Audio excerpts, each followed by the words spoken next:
Hello, everybody. My name's Pete Liston, and this is the Military Mindset for Business pod. And today we're going to talk about business in a slightly different approach because for me, all of my business ventures have been from 0 to 1. So I've been able to create them, but I've had to start everything from scratch. Whereas there's many, many different ways that you can get into business. You can do it our way, the 0 to 1. You can buy, you can franchise, you can take whatever path is right for you. And today I'm talking to Bryce Turner from Klepper. G'day, Bryce. G'day, Pete. How's it going, mate? I'm good, man. Thanks for joining us today. But I want to unpack today your journey into business because you took a bit of a different path. But before we get into Klepper and who it is and what you do, just introduce yourself and how was it you ended up in the military sometime in the distant past? Yeah, mate. I think for a lot of people, like pretty similar story to a lot of people, I think who joined the army. So pretty involved family history. So not only my grandparents, but my a couple of uncles and aunties serving in across all the branches, and then that kind of gave me very much from childhood upbringing, sort of a respect for the military community. And then from about age 12 or 13, it was definitely I want to join the army specifically. Initially, it was I wanted to be a pilot on the RAF, but then at age 17, when I sat the initial medical for that, I was already too tall. My sitting height was too tall. And then the aptitude test, I wasn't quite up to scratch there. So then it was basically across to the army and into Royal Military College at the ripe young age of 18. And that was pretty much why I wanted to join the army. Was I just kind of always did, and then found myself at Duntroon, and that was how I got in there. Yeah. Man, one day I actually want to talk to someone who is a RAF pilot and actually did it because I was the same, man. Like when I was going through high school, there was this magazine called Takeoff when I was growing up. It was just all, like jets and, just fancy. Like, I used to memorize all of the F series and all of the MiG series. And, obviously like every kid, it was all Air Force, but for some reason, we ended up with the Pongos, mate, in the green. That's right. So tell us about your, after you, mate. Yeah, I was just going to say, mate, for me, it was Top Gun at the age of about 11 or 12. I was sitting there watching Top Gun and I was like, yeah, I'd like to be a pilot. And that was, like I said, that was my first foray into thinking I'd like to be in the Defence Force of some capacity. Yeah. So you spent probably a good, must be decade-ish in the military. What was it like? Yeah, so 14 years overall, mate. So the first part, obviously Duntroon, again, pretty standard experience there. I probably enjoyed myself a little bit too much at RMC. So the career that I envisaged at the age of 18 didn't really end up going in that direction initially. So core allocated to military police, where I did a period of 4 years, and over consecutive 12-month periods, I kept trying to apply for core transfer across the infantry. Eventually successful to core transfer at the end of my first year of captaincy. So I basically went all the way back to day one as a lieutenant. So even right off the bat, that was my first sort of foray into like I guess I'd say like not failure, but just not achieving what I'd initially envisaged, and it didn't really taste too nice for me there. So that kind of definitely influenced where I'm at now. But overall, obviously, pretty positive experience in the Defence Force. So I definitely attribute a lot of the success I have now to attributes that I learned whilst serving in the army. Absolutely. It's funny because when you get allocated to a core, so when you do military college, you basically turn up with no guarantee of what job you're going to do at the end. And my business partner, Matt Mosley, who most people that know me know him, he also wanted to crack on with the infantry, but because of his love of dare we say Mooseheads and Thursday nights, Hour of Power. Yeah, It led him down the path of transport corps, which was actually a blessing in disguise. What did, being a military policeman teach you for what you're able to use later on in your infantry career?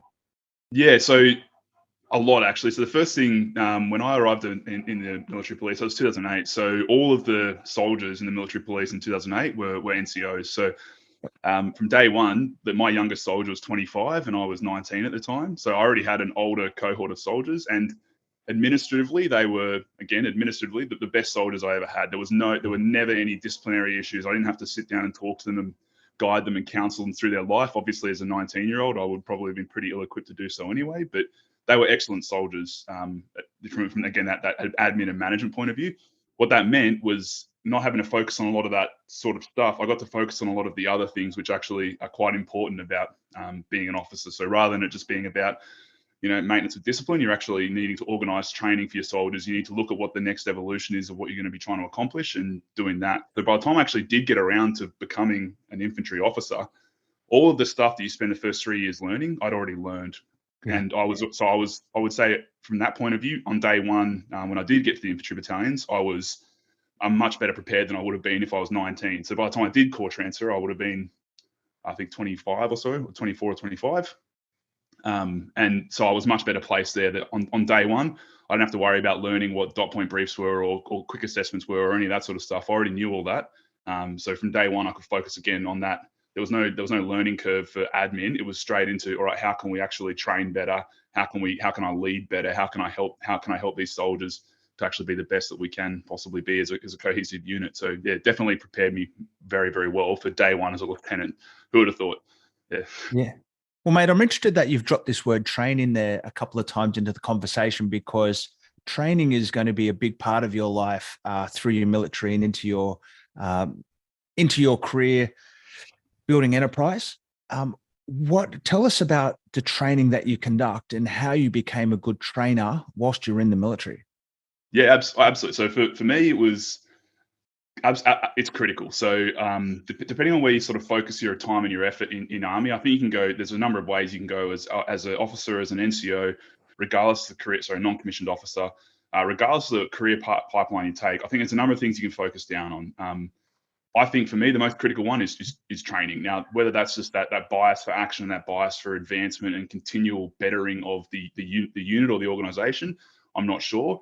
But that's definitely where I skewed most of my time. Like I wanted to make sure that my people were basically either at the range, or they were doing PT, or they were doing combatives, or they were down, like when this is at 8-9, where they had training rooms downstairs, or they were downstairs and they're actually either teaching themselves. One of the best ways to learn is to teach, or they were sitting there and learning from their peers about, just even doing things like just going through infantry minor tactics, but on map boards, or going through weapons handling drills, or conducting navigation theory. Just something, you're always training something so that your downtime is minimized. And for the infantry especially, not to say that they don't have a day job, but if you're transport, you're probably coordinating movement of things to and from exercise as a live day-to-day work job.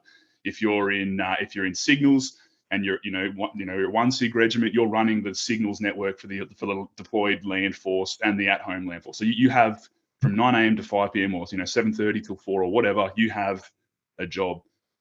Infantry, you don't necessarily have a day-to-day role. Like you obviously have a role when you're on exercise or you're on operations, but in between those periods, there's no defined thing that you need to get after. So it's pretty much up to the commanders of the infantry teams to be as proactive they can in using that time to make the team better. That's where I basically keep going back to training. Training makes you better.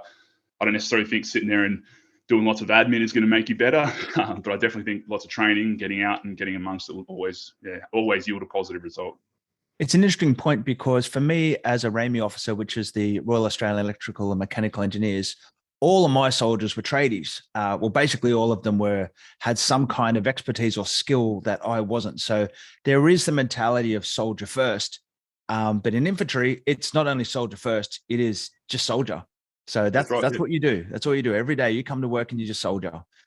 Now, one of the things that I always talk about with military mindset is I go through it, the 5 Ps. It's about purpose. It's about planning. It's about platforms, people and process. But really this process one I'm really interested in, because process is about consistency, and consistency for me means how do we capture excellence and repeat? So this fundamental pillar of training for me is all about, raising the level of the team and building that a higher baseline than we've ever had. It's one of the things that really surprised me when I got into the military was just the sheer emphasis on upskilling, and just literally all you do, unless you're on operations, is train. You train and train and train, and you learn and learn. And the level of professional acumen and the level of professional development is just on an amazing cycle. I've never had an exposure in any organization where they were so focused on me being better and my team being better. And I think, tell us about what that's like, what life is like in that respect in the infantry. Yeah, so that's a good one. So I think it's a juggling act between training and obviously the administration side. And as an officer, unfortunately, your time's not all out at the range or up at the up on the mat doing combatives. It's still definitely, you got to focus on the administering and making sure that all of the procedural stuff and all the governance is available. But it's finding that balance. So I think it's easy as an officer to sit there and you do up your weekly or your fortnightly training program, and you shift that off to your NCOs, so either your corporals or your sergeants, so either the section commanders or the base of the platoon second in command. You shift it over to them, and then they execute. And then it's really, really easy to just get bogged down in the governance and just sitting there and just, again, doing quick assessments or doing platoon commanders notebooks where you're monitoring the performance of your soldiers, or doing risk assessments for on a future activity. What I would say is it takes actually takes a lot of discipline to step out of the office to try and prioritize the effort you're doing, because it can get really comfortable in that office just sitting there behind your computer and typing away. To actually get out and be a part of the training, and not just being a part of the training, but understanding that your job is not just to be on the tools, but enable your soldiers to get on the tools. So what can you do? What sort of procedures can you remove to enable training to be conducted easier? And just a very, very quick story here. One example of that was in 2017, when I was a second commander Bravo company. One of the things I did was actually organize like standard range booking. So once a week they're at the range. There was an accelerated way, like a single A4 page that an NCO could sign, could fill out the OC signs. They could go and they could run range practices at section level. They could draw ammunition out of the Q store. So normally it's a big drawn out process to get ammo. We held a small quantity we're able to hold a small quantity in our Q store. Just think things like that. That took time to get that set up. That probably took 6 months of me working to try and put all the processes in place. But that enabled section commanders then to be able to just say, let's go up to range. There's a standard booking on a Tuesday afternoon. So yeah, that's an example, of trying to do that for the team. So you leveraging your position to enable the team a bit better. I love it. I use that as the analogy I use for that is the work hard once mentality. You can either do something the same over and over and over again and just get frustrated with the result, or you can actually deliberately apply a work hard once mentality to focus on process, to actually look to capture consistency and, to really drive ways that, whether it be through tempo, the ability to just get things done, cut out that red tape. I'm going to come back to this training point again, and the ability to take a group of people to a level that collectively they've never been before. It happens in all of the different corps in the military, whether they be, regardless of the job, the rank, the skill, or whatever. But for me in particular, in the infantry, the ability to draw a group of people back who are in that combative role and raise them to a new level, it must be a pretty, I believe, special experience, and the ultimate in what raw command is like as a soldier. Yeah, absolutely. If it's done right, it's an awesome feeling if you manage to, like I said, achieve that balance between developing the organization and administering the organization. I think it is really, really hard, and I think there are people who do it very, very well, and there are obviously people who don't do it quite as effectively. But it's one of the trickiest things to accomplish is actually how do you take it, the entity that you have the command authority for, how do you take it from where it was and make sure that it's bettered by your presence, basically. And like a really, really good example of that for me was 2017, back to that company, 2RC Bravo company. That was like a highlight of my career. So that was champion company, champion battalion in the brigade. Like commendations all around, because between myself and a couple of the NCOs in the company and the OC, we basically implemented the enhanced combat shooting course into the brigade, so 7 Brigade, as well as the Army Combatives program into the brigade, and that was all led from Bravo Company 6 RAR. So that was a really, really good example for us of the positive effect you can have to do what most soldiers want to do. Most soldiers, even most officers, didn't join the Army to write decision briefs and to sit there, doing section commander notebooks or anything like that. Most soldiers join to train, at least in the initial part. Most of them are there to train. They're there to get better. They're there to, have the fun playing with the explosives, etc. If you do join the infantry, but the point is you're there to be part of a team, like a really, really tight, cohesive unit that you're not going to experience anywhere else. Not to that same level. Obviously, you'll get cohesiveness, but it hits differently. And that's what most people join the Army or Defence Force for. They don't join for the admin. They join for the output. They join for the purpose, and they join for the team. And so to be able to actually do that, that's why 2017 for me was high point of my career. Yeah, definitely. One of the things I'm always fascinated about is the correlations, or how military mindset does apply to business. And you mentioned before, administering or governing the organization. And I already feel, being in business for several years now, how that directly applies back. We've got to do our governance. We've actually got to do our accounts, get our BAS in on time. There's revenue and relationship generating activities, and then there is administrative activities. But by delivering a high level of process, we can actually reduce the level of administration. But particularly, again, from the team's perspective in training, one of the things that I found really interesting in the military was that training and doctrine is only the launch pad of what we actually do. It's the collective learning that allows us to be able to take advantage and maneuver in different situations, because we don't have to relearn a significant body of work at a time an event occurs. How have you been able to see this work in the military, that launch pad of training leading you into somewhere you didn't actually foresee was possible? Yeah, no, absolutely. So I always go back to the adage that doctrine's basically skeleton, and then it's sort of so standard operating procedures and the tactics, techniques, and procedures, so SOPs and TTPs of your teams, is sort of that muscle, and it expands on what is the skeleton. So it's guide rails versus rules sort of thing. But yeah, so there are plenty of examples, and again, harken back to that 2017 where at the individual level, we didn't really get to focus too much at the company level just due to where we were in the training cycle. But at that individual level, we saw lots of effects in terms of, I think, again, morale super high, retention higher. Guys were actually getting into those real martial skills that they actually learned.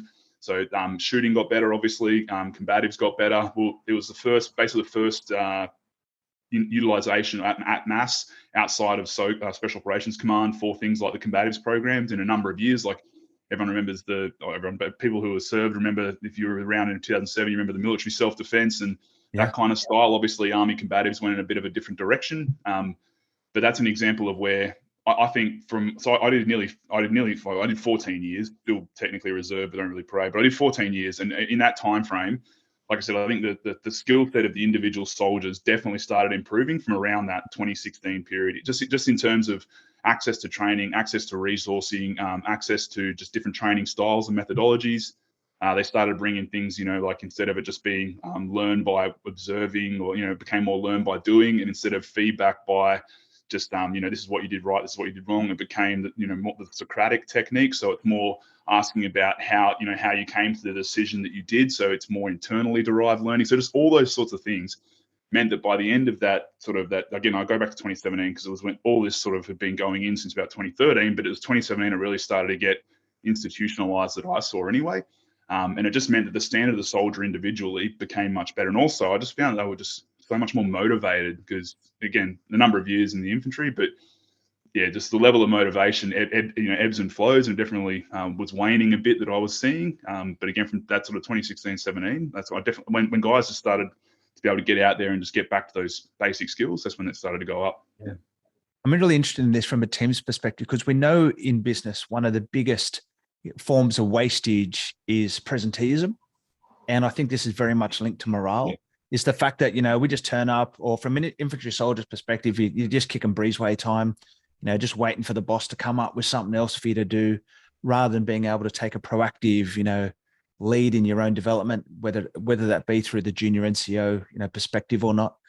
But in business, billions and billions of dollars are wasted by people who just turn up and they're just going through the motions every day. So, you being the leader, being able to get down into the coalface, spend time with your people, train them, nurture them, teach them. I can really see how this has been, a definitive catalyst in your business journey. But mate, I just want to unpack. You had the pleasure or opportunity to deploy in 2015. Tell us about that experience. Yeah, so that was a stint on Force Protection Element 4 to Afghanistan in 2015. So basically did the theater reconnaissance. So you go over a little bit before the main body of soldiers. So before everyone goes over. So I went over in February, came back, and we ran through our mission rehearsal or mission readiness exercises, where you basically, you get more specific training to what your role is actually going to be while deployed. So everyone has a baseline level of some capacity. And, you know, that might be in the Australian environment, for example. You conduct your mission readiness exercises in the more specified environments. In this district, we've gone to Afghanistan. And yeah, the role we performed over there was the guardian angel role. So that was, yeah, resulting from a number of the green on blue incidents. So where an Afghan soldier targets a coalition forces member, they instigated policies that required people to, their sole responsibility was looking out for the, basically looking out for, you know, activity that might lead to a green on blue. So there's people whose job was to focus on mentoring the soldiers, to mentoring the Afghan army partners while we're over there. And then our role was actually to, instead of watching the training that's going on, being watching out to make sure that there's nothing that's going to basically, have an impact on training. In this instance, somebody trying to attack the coalition trainers. Because 2015, the overt combat role, I believe, had wrapped up by then. We were in this sort of no man's land of, hey, Yeah. we're going home sooner or later. You know, we told you in 2011 that we want to go home, but now we're just almost waiting for this exit. And we all know what happened with the actual exit. But what was the vibe or you know, the operational tempo at that time? Yeah, so it was interesting because no one really told the Taliban that, you know, warlike operations had ceased in 2015. So that, yeah, that was the end of 2014 was the formal end to the so they don't call it warlike operations, but it was the formal end to the conflict as it was, and Operation Klepper transferred over to Operation High Road. There was still definitely things occurring. So we, like, not our platoon, was a number of things that occurred. So firstly, we were deployed separately from the remainder of the combat team. So that they went to Kabul. So 2 platoons went up to Kabul, and my platoon, we went down to Kandahar. So we were separated from our chain of command, which was awesome as a young platoon Free commander. reign. Yeah, which was great. That part was good.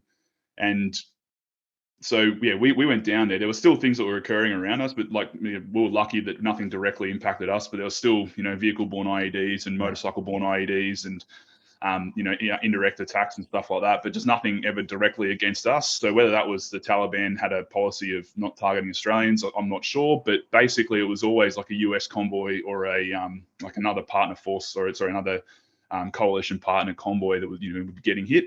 Or, you know, instead of we would be supposed to go to a place and we didn't go there, and, you know, something happened at the place when we weren't there. So yeah, we were lucky, but there was definitely still things occurring. So it wasn't you know, just feet up and nothing going on. But yeah, nothing like it was probably 3 or 4 years previous. But I would say there wouldn't have been too much difference between 2014 through to 20, you know, probably 2017, 2018 sort of thing. Then the dynamic shifted a bit.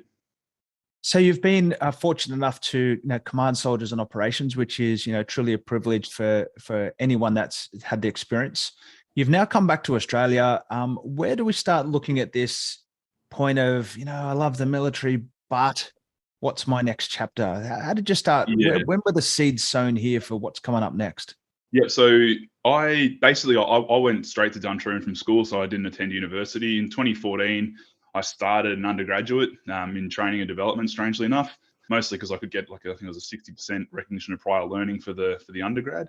But that was me just being like, I want to expand and professionalize myself a bit. But it was at that stage I sort of started thinking, even if I still to this day love the army, but even if I didn't, you know, even if I fell out of the love of the army and I wanted to leave, that was one way of exiting. But it kind of dawned on me that there's a few ways you can actually end up leaving the army, and not all of them are voluntary. Yeah. So whether that's administratively or disciplinary, because I do something incorrect and I'm forcefully withdrawn from the army, or medically I'm, you know, forced to retire, it basically, it's not a guarantee that you're going to be there. So at that point in time, I was like, okay, well, I probably need to look at some form of transferable skill set outside of just, at that stage, 7 or 8 years in the army. And I wanted to make sure that if that decision was forced upon me, or I made that decision, I wanted to have, not to have value, but I wanted to have utility straight off the bat, to make sure that when I did transition, it was a smooth transition on the way out. So I wasn't concerned, and, you know, at that point in time, that I would be fighting for survival if I was to leave the army for whatever reason or by whatever means. I am just smiling a little bit that even at this time in your career, potentially, is that young, the Bryce that, you know, potentially a bit of a troublemaker. You know, the fact that it is possible that one day I may even have a disciplinary exit here, you know, like. Yeah, well, wasn't necessarily by that stage. So if you go back to 2007 at Duntroon, yeah, I was right next to Matt Mosley at Mooseheads, like with absolute certainty, and that's why I ended up at MPs. I thought that I was going to be carried through by my field reporting because, I was one of those traditional, barrack shit, but outfield I generally performed pretty well. But by that stage, by about 2014, I've taken a few licks. I've had a few failures by that stage, and it's definitely not if it didn't humble me, it definitely made me realize like I need to straighten up a little bit. So by that stage, I wasn't worried about necessarily getting disciplined out because of partying too much or something. I was more concerned with maybe having a run in with someone down the track or just something. And I just didn't want to leave my transition up to chance or up to fate. So important, man. If we get to it, I'll be able to harp on this a lot because I think it's the number one key to transition is it's not going to occur necessarily when you want it to. And even when I did eventually transition, that point in time, I wasn't transitioning entirely out of I started to hate my job. It was still very much I loved my job and I loved my job, but there was other things started to impact my decision making a little bit. Yeah. Well, for me, like with my transition, is I actually started the business from about 2 years when I was in the military. Actually, even 3 years when I had my first, utter dud of an idea that just blew up in smoke. But by the time I had left the military, the business was actually up and running full speed ahead. So that preparation phase of getting into what's the next step early enough was really pivotal in the success of the transition. I just want to, what did you think that you were going to be a business owner? Entrepreneur is a bit of a wanky word, to be honest. Enterprise business owner, it's all the same thing. But are you starting to have the inclination here of, hey, I want to do my own thing, or was it just looking at the next thing at this stage? So it was, I kind of had an idea of roughly where I wanted to get to. So if you're still talking 2014, so I might just, if it's all right, I might take it forward a couple of years. So 2018, I do CTMC, so the Capability and Technology Management College. Basically, it teaches you how to become a capability manager. So delivering defense projects or managing a portfolio of complex assets or something. It's a 12-month master's program. Even at that stage, I was still probably 80%, 85%. I'm staying in the army for at least another 10, 15 years.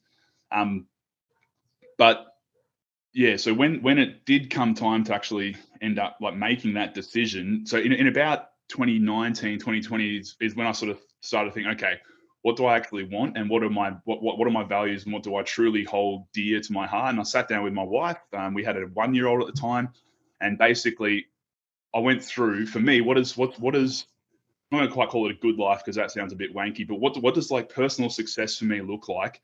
And I think for some people it might be earning $900,000 a year, or being able to live in Thailand and work completely remotely or whatever. But for me, it was pretty much independence and flexibility of controlling my time. So I wanted to own how I control my time, and I wanted to own my own destiny. So for good or bad, success or failure, I wanted to be the one that had control over the arc of my life, basically.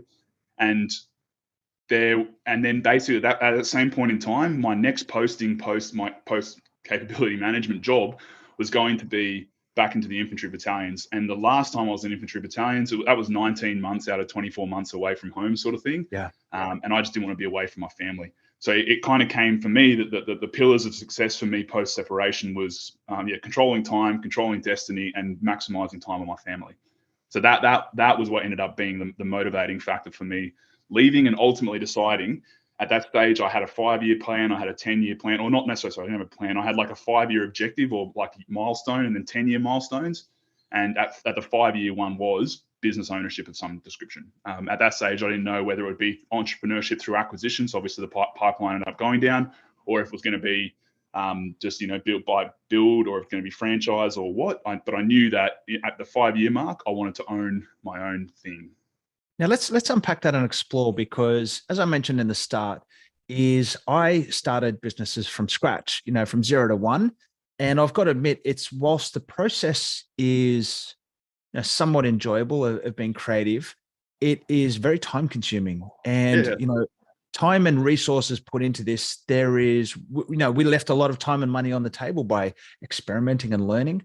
but you went down a totally different path, and it's actually led you to a point of, in full maturation of the process, potentially a faster way to get to the end point than just saying, hey, let's, and potentially a safer and more protected from an income perspective method with a young family as well to business ownership. Can you just unpack how you transitioned out and got into that first step? Yeah, absolutely. So when I was transitioning, having those three key things in my head about what I wanted my future to look like, I was definitely being relatively selective with roles, that in terms of what I was going to accept. So there's that, and this is another thing as well. This is where transition's actually like bloody hard. So I must have applied for 60 or 70 odd jobs. At that stage, I had 2 master's degrees, an undergraduate degree, and I'd been running tranche 1 of a nearly $3 billion defense project. I still found it hard to get a job outside of Army. So like, this is why I do harp on this. Preparation is everything in your transition, because I out of that sort of 60 or 70 applications, it probably came down to 4 or 5 tangible offers. But the one question that none of the 5 that I kind of ultimately down selected to could tell me was, what does my transition in your organization from like basically customer engagement? Because I knew that and we can talk about this as well a bit later, but that whole one foot forward thing, I knew that the simplest option for me and where I would be most readily able to assist is something like the professional services industry, build back to defense in some capacity, where they could basically bill me out on a day rate. And I knew that because I've been working with contractors in my last role. But I always ask them, how do I get from that client engaging side to the corporate side, where I actually go more towards the managerial skill set versus the delivery? And none of them really had a good answer to that.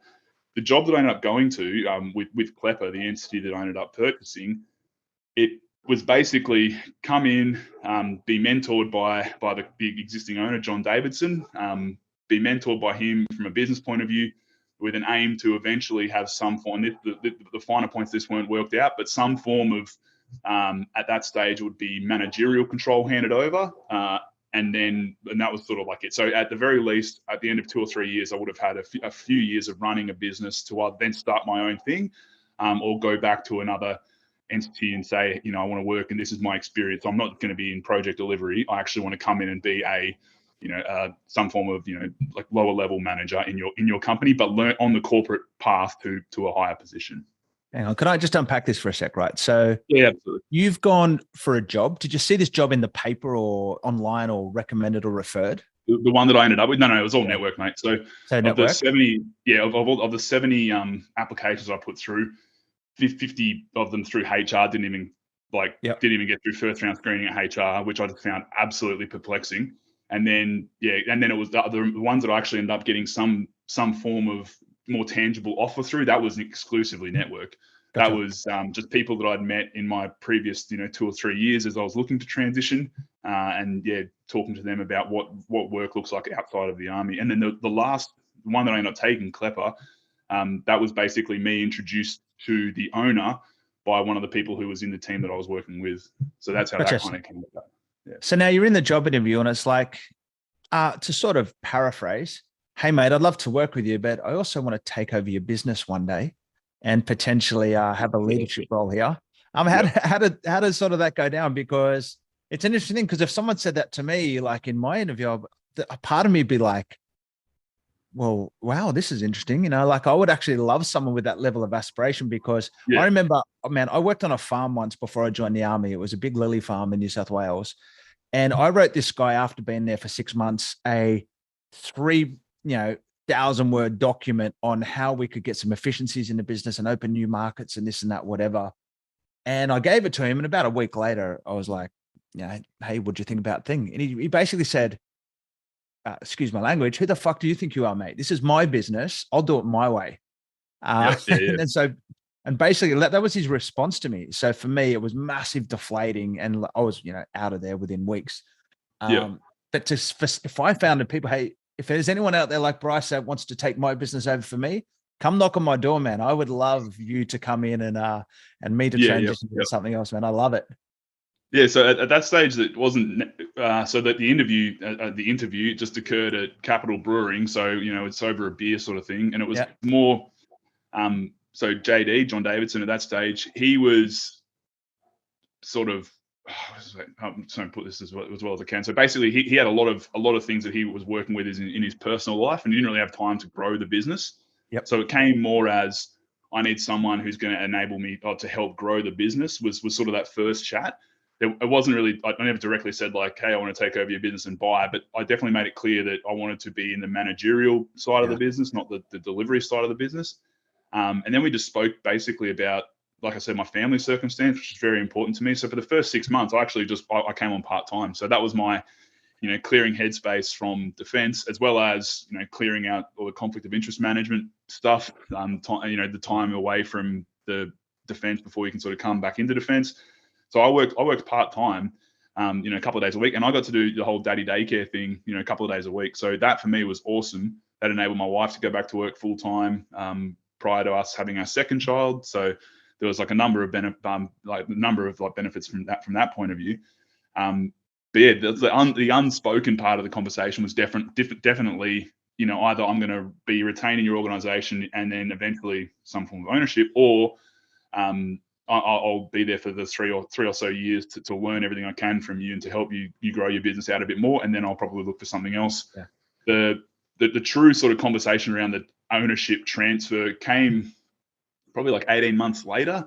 By that stage, we'd grown our staff by a few. We'd definitely grown, and we'd won a couple of pretty big contracts. And so a lot of this work was me. Well, we were leveraging JD's network because he was one of the most connected people I know in terms of network. So a lot of it was leveraging his network to expand out. But a lot of like the sort of raw BD stuff, that was me in there, responding to tenders, etc. And it was definitely not playing on my mind, but I definitely knew that I was creating a lot of value for the company. That if we were to in the future, maybe 3-5 years, whatever, when JD eventually did want to do a hard retire, we were going to look at business takeover or sort of business purchase.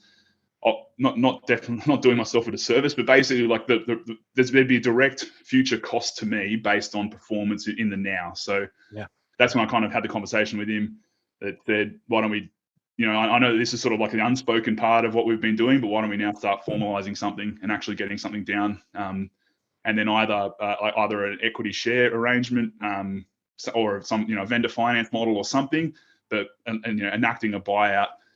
And basically we came to an amount and the acceptable conditions, and enacted the buyout.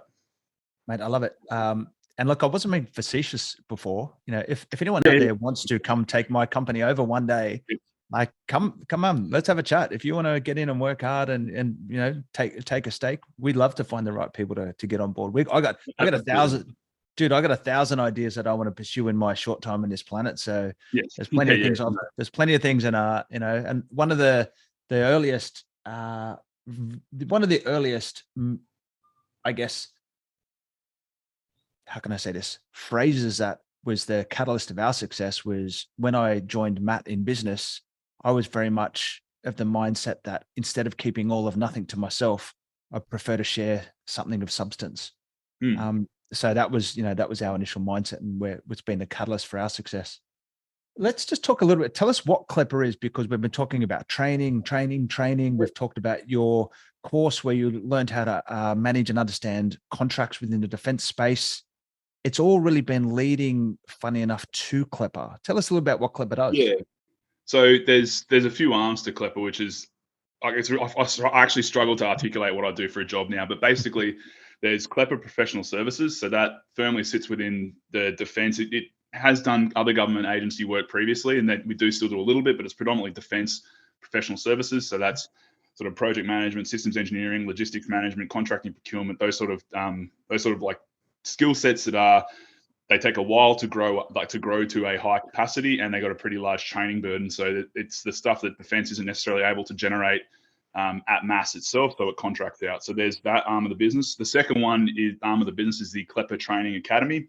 That is a registered training organization. So that one is definitely in that startup sort of stages. So we've basically built that one out from scratch. That was one of my activities that I did as part of Klepper when JD was still the head honcho, was actually the acquisition of that business. So that was a shell RTO. Basically, it exists. It has items on scopes or can train qualifications. but it doesn't necessarily have anything else. So what you're basically buying is you're buying the effort it would have taken you to get it to that stage. So to get registration from the regulator, ASCA, as well as to what's called your post-initial audit. So you get registered, then 2 years later you get audited. But our two criteria was it was registered and it had cleared that, because you can make changes to your scope of delivery and things like that. So we did the purchase of that, but that wasn't trading, that wasn't doing anything. So we're now building that up. So that's now got 4 full-time employees and a couple of casual employees and some subcontracted trainers, and that's now very firmly in that sort of startup phase. And we're expecting that to get to the break even revenue-wise probably the end of next year. So that is and this is going back to what you said, that 0 to 1. That was definitely I'm going to say it was 0.5 because it had the regulatory approval. But getting that stood up has been a vast investment of just time and resources. A lot of resources. But that'll get to that point. So they're the two business units that we're playing with at the moment. Broadly. So targeting that defense, but we also do a little bit of industry engagement and that sort of subject matter expert advice. So we do that to other companies, lots of companies as well, who are looking to break into the defense market. So yeah, that definitely is sort of like that intellectual skill side of the house versus a product delivered product service. So what's your current role in Klepper? I sit as the managing director over Klepper and the Klepper Training Academy. I'm still billable under Klepper, but that'll conclude at the end of this year, and then I can actually go off the tools and run it. So yeah, I'm finding it's quite difficult to run one startup, get another startup going, do a business in trading, being a full-time deliverable, also doing uni, and then trying to juggle having a family. So yeah, I'm starting to clear stuff off my plate, which is nice. One of the things that we've been able to use really well in development of new product and new direction in the business is the 3-3, 3-5, and 5-shot mentality of Army operations planning or military operations planning. So 3-3 is current operations. And for me in business, that is everything within the current revenue cycle. So we bid for a job, we win the job, we deliver the job, we finish the job, we invoice the job, and we do it again. So that for me is current operations, everything that makes the business money. 3-5 is an acronym for future operations. And for me, this is everything just forward of that current revenue cycle. It could be my next big hire. It could be my next product launch. Right now, the effort I put into developing that component is not going to make me money today. But unless I do it today, it will never actually come to fruition in 3, 6, 9 months' time. And then we've got planning, which is 5-shot. And planning is for me something that doesn't really occur for over 12 months. So for us, that it could be an international expansion or potential restructure of a company or an M&A or something like that. So just being able to understand that, as a MD, as sometimes solopreneur, you actually have to wear different hats of doing your current operation. Say like, no, I've got to stop today and I've got to do something and dedicate some time on things that won't even come to fruition for months and months. Have you found these kind of basics in terms of you taking that military mindset into your business? Oh yeah, absolutely. So you basically have to keep your business going. So obviously, as you've articulated, the 3-3 stuff that's important, but professional services as well, especially that 3-5 becomes pretty critical. So i.e. what's going to happen in that, I'd say one contract term. So contract, might be 6 months, 12 months, or 18 months, but post that, how's that person, resources as a terminology there, but how's that person going to be re-engaged, and what's their method of re-engagement there? And do you even want to re-engage them straight away, or is that where you want to squeeze in some professional development or some leave, etc.? So that kind of 3-5 you definitely have to give consideration to. And then the 5 for us, that's literally the RTO, and then some other ventures that we're going to start up with. That's the 5. That's that. If there was to be a strategic shock in defense or in training or in something else, how are we basically protecting ourselves at the enterprise level to make sure that we can wear that strategic impact relatively effectively? So that was the number one motivating factor for getting into the RTO, was we still have all this stuff in defense. But if there ever was like a contract or reckoning, which I think we're probably pretty deep in the middle of right now, what are we doing to basically soften the impact of that, so we don't have to do things like layoffs or decrease wages or decrease entitlements and stuff like that? We can basically wear risk across multiple markets. So the RTO definitely still does defense stuff. It still does workforce planning stuff. It still does training evaluation, training development. But now we also have this whole entire other market, which is a direct business to consumer market that we have to play in as well, which brings its own challenges. But we're getting that assurity and risk management across the enterprise versus just being siloed into one market. Mate, I want to just unpack this little piece about how you progressed into ownership from being an employee. So what you were lucky enough, I guess the first point, like finding a great wife, finding the great partner and being selective about the right opportunity is critical. You could have gone down any number of pathways and got you into a position potentially for more money, potentially for an easier lifestyle, but you had that goal of what you wanted. After you selected that right role and being patient enough, have you got any guidance for us in terms of how you managed, with great respect to the current ownership, your involvement into the business and actually how to put these equity discussions on the table? Yeah, so JD was awesome. So I need to get that out as just a personal thank you to John Davidson. Like, he was as basically as excellent as a mentor you could have when transitioning out of defense. Like, he's a very pragmatic and very selfless person. He eminently helps people all within the veteran community transitioning or still serving. He's a very, very good advocate for people who are leaving the defense force. So from that point of view, it was made much simpler. He's also, and he'll love me saying this, he's also a dogged old bastard. So trying to, like, and rightfully so, you know, I'm a capitalist at heart, and he's basically, this is his sort of swan song prior to his retirement, and his, you know, and a large inject to his retirement fund. So the negotiation, there were a few conditions. So one was basically we never left a discussion angry. So even though it was, and again, this comes back to, I was writing reports that JD was using in negotiations to be like, see, this is our contract value coming up. So it was an interesting time, but it came back to, like, I think understanding that I knew what he wanted, he knew what I wanted out of it. I also obviously had a personal relationship with him and his family, and I wanted them to be enabled, and I wanted them to have that success in their retirement, whilst also enabling my life. And if anything, one of the biggest stakeholders I had to get across the line, as you'd probably imagine, was my wife. And so it was, buying a business is really, really difficult to argue, because, you know, I could pull out financial reporting and be like, see, look, this here says that we're making, you know, we're going to make money into the future, but I don't necessarily, you know, I'm not sure about your wife. My wife's not super interested in sitting down and learning about, you know, a profit and loss statement and how that aligns to a business balance sheet, and you can show that it's trending in a positive direction and you can afford to take on debt. Like, you know, she doesn't really, she's quite busy herself. She doesn't really want to sit and learn that, or, you know, have it explained to her. So the way I ended up articulating was, we weren't taking on this risk for financial performance. What we're actually doing is buying a lifestyle. So by that stage, working from home, get to do drop-offs and daycare pickups, and I get to go to my daughter's daddy dancing days, and I got to do all that sort of stuff. So what we're actually doing, we weren't buying a business, we were buying flexibility. And like I said, back to those 3 motivations for leaving, that's what we're buying. We're buying that freedom, pretty much. So that in the end, it was quite a simple decision, and then it just became about negotiating a dollar value. Didn't really do anything too formal, like, you know, EBITDA times 3 or any other form of business valuation metric. I just knew what contracts we had coming up, and I knew how quickly I'd be able to pay down any debt encumbered, and that was pretty much it. And I wanted to make sure that I just wanted to make sure that JD was getting, him and his family were getting a fair deal, to make sure that they weren't going to be retiring and then wanting for, you know, resources a couple of years later. So I think we definitely came to a very, very equitable arrangement.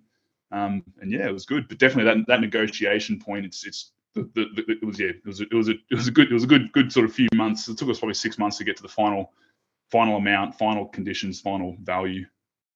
But you've come into the business, you've proven your worth, you've shown that getting you on board here can create a bigger pie. Just I'll come in and earn my slice of the pie. And ultimately, it's this spirit of understanding that business is a fundamentally human activity, and that particularly with our business partners, you know, it is that essence of win-win. And can we create something here that we can actually win-win in? It's funny you mentioned your wife there. Is my wife is an immensely intelligent and articulate woman, and she takes a fleeting interest in the business, but she's got a very attuned eye for risk. Potentially when I'm sort of like, oh, I got this great idea, or we're going to do this and that, and all of a sudden she seems to like think, You know, you just you're pushing the boundaries a little bit here, and then she'll just ask the right questions to prod.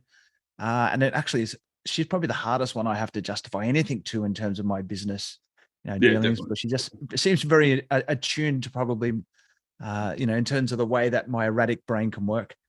Yeah. So, So mate, like you said, I've had thousands of business ideas, and I'm currently at 2 that have managed to get through, and then a third one. So, out of all my dumb, and they go everything from like small little inventions all the way through to, big strategic impacting things, like, and they run the full gamut, and it's not necessarily my own thought process that cancels out the stupid ideas. So yeah, yeah, and I definitely want to like reiterate that point, much the same as yourself. Like my wife is a much smarter person than I am. Academically achieved much greater things than I. But again, like, just it takes time, and especially if you're arguing something from a very data centric, data heavy point of view, like you can demonstrate, like it's like when you're arguing with a bank about taking on debt. It's just, yeah, it's show me the numbers. The numbers aren't going to lie here. One of the that's right. things Yeah. that I really like sharing about your experience and why I'm very passionate about, veteran entrepreneurship and veterans that running enterprise is, being able to have a narrative around the kind of person that is involved in the business when you engage with a veteran community business. And I think you're a great example of that, with somebody who has, a very, driven and purposeful way that they've had their military career, the way that you've been able to achieve what you've done very deliberately through both your formal training and both your self-education. But this is what you get from a veteran community business owner, is someone that has this, this suite of experience, this suite of, life skills, but is now very deliberately applying this focus in business. And it's something that, Mm. mate, I just love hearing these stories. Tell I us what's next for Klepper. And Yep. sorry, mate, after you. I was gonna say, I was literally having this exact conversation last week with a bloke who's just about transition. Um, it's really, really difficult because I think the attributes and the skill sets that set veterans apart, a lot of them look kind of tokenistic on a resume. So Yeah. example would be like works well under pressure.